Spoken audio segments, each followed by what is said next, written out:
समुद्र रे 120 kilometre घुसुरीला plane news coat परवर्ती प्रसंग हठात मझी आकाश में विमान दुईटी जाक इंजिन बंद हो गला तेरे कैप्टेन को उपस्थित बुद्धि जोगु 120 किलोमीटर पर्यंत विमानटी से जलंता अवस्था रे आगक आगक बढ़ी चलता मृत्यु मुखर बंची जाते 306 जनक जीवन घटनाटी घटला अगस्ट 24 2001 मसीह सूचना रही टोरंटो लिस्बन जाऊला एयर ट्रांजाट विमान हठात अटलांटिक महासागर 39,000 फुट उच्चरे इंधन लीक जोगु यह दुर्घटनाग्रस्त होता उड़ाण आरंभ होबार प्राय 5 घंटा पर पायलट माने अनुभव कले जे इंधन लीक होगा जो गोटे इंजिन नष्ट हो जाए डाहाण इंजिनटी जलिबार प्राय 13 मिनिट पर द्वितीय इंजिनटी बंद होगला यापर जहाँ घटिला ताहा एक दुर्घटना नुहे बरम एक चमत्कार थिला बोली कहुब दुईटी जलुवा इंजिन सहित 120 किलोमीटर पर्यंत विमानटी घुसुरी घुसुरी आगक बढ़ुला शेष में विमानटी सुरक्षित भाव में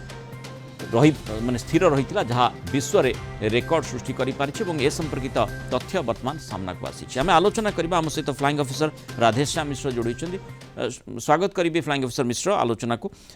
ये बड़ प्रश्न आसूची संभव केमिति हला कारण आम निकट अतीत देखुचे जे कोहली भाव में इंजिन फेल होगा पर इंजिन बंद हो जावा पर सांघातिक दुर्घटना घटी देखो आपण तो माने 2001 घटना एते वर्ष पर एते बढ़िया सब्जेक्ट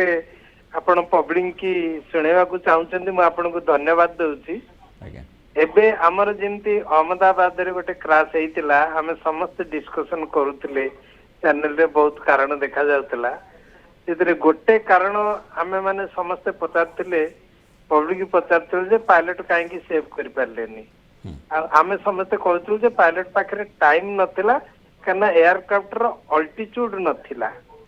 हार्डली 614 फीट एयरक्राफ्ट चलथिला एठी देखंतु से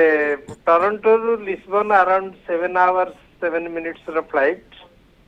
आउ 5000 केते तारो डिस्टेंस ना 7 डिस्टेंस 7 आवर्स रो फ्लाइंग अछि 7000 केते डिस्टेंस किंतु ये ऑलमोस्ट फ्लाइंग 5 घंटा करि सारथिला आउ 1500 किलोमीटर थिला लिस्बन ये समुद्र ऊपर फ्लाइंग करतला और दीटा जको इंजिन फ्यूल स्टार्वेशन हला जेंति अहमदाबाद रे केस हेची तार सिंधी फ्यूल स्टार्वेशन केस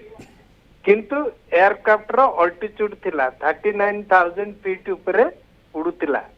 और सेठी ही सुजोग सृष्टि हला पायलट की निष्पत्ति नेबा लागि एटा एयरबस 330 थिला one of the finest aircraft आ एठी जो पायलटंकर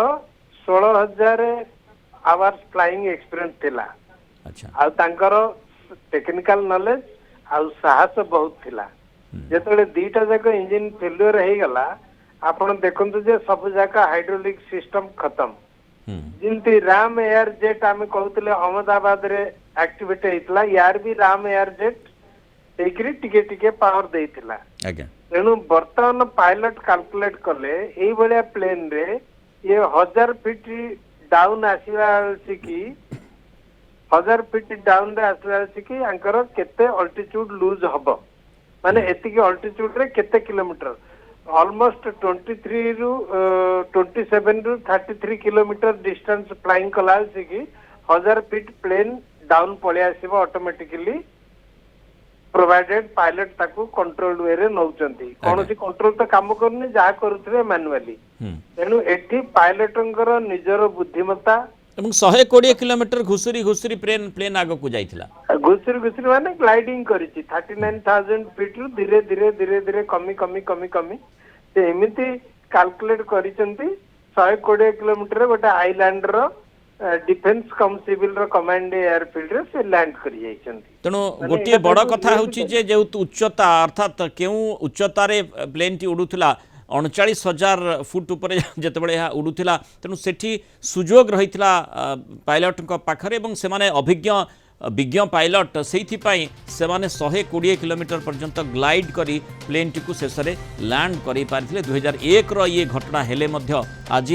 ये समस्त गोटे निश्चय ज्वलंत दृष्टांत विशेषकर